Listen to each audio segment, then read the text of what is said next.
জুলাই গণ অভ্যুত্থান স্মৃতি জাদুঘরের রূপান্তরের নির্মাণ বা সংস্কার কাজ সরাসরি ক্রয় পদ্ধতিতে করা হবে জানিয়েছেন অর্থ উপদেষ্টা। এদিকে খাদ্য বান্ধব কর্মসূচির আওতায় এবার ৫৫ লাখ পরিবার পাবে ৩০ কেজি করে চাল জানিয়েছেন খাদ্য উপদেষ্টা। সকালে সচিবালয়ে এক সভা শেষে এইসব কথা বলেন তারা। মন্ত্রিপরিষদ বিভাগে সভাকক্ষে অনুষ্ঠিত খাদ্য পরিকল্পনা ও পরিধারণ কমিটি ও সরকারি ক্রয় সংক্রান্ত উপদেষ্টা কমিটির সভা অনুষ্ঠিত হয়। সভা শেষে কথা বলেন সরকারের দুই উপদেষ্টা।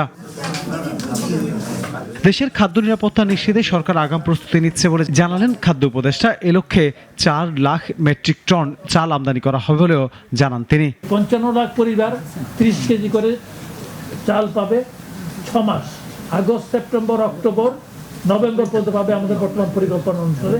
তারপর ডিসেম্বর, জানুয়ারি পাবে না, আবার ফেব্রুয়ারি, মার্চ পাবে।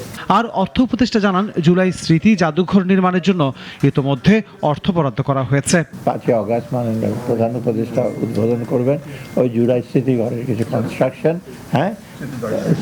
স্মৃতি জাদুঘরের ব্যাপারে আমরা অ্যাপ্রুভ করেছি কিছু কাজ, সেটা ৫ই অগাস্টের মধ্যে সম্পূর্ণ কাজ তো অলরেডি শুরু হয়ে গেছে, আপনারা জানেন।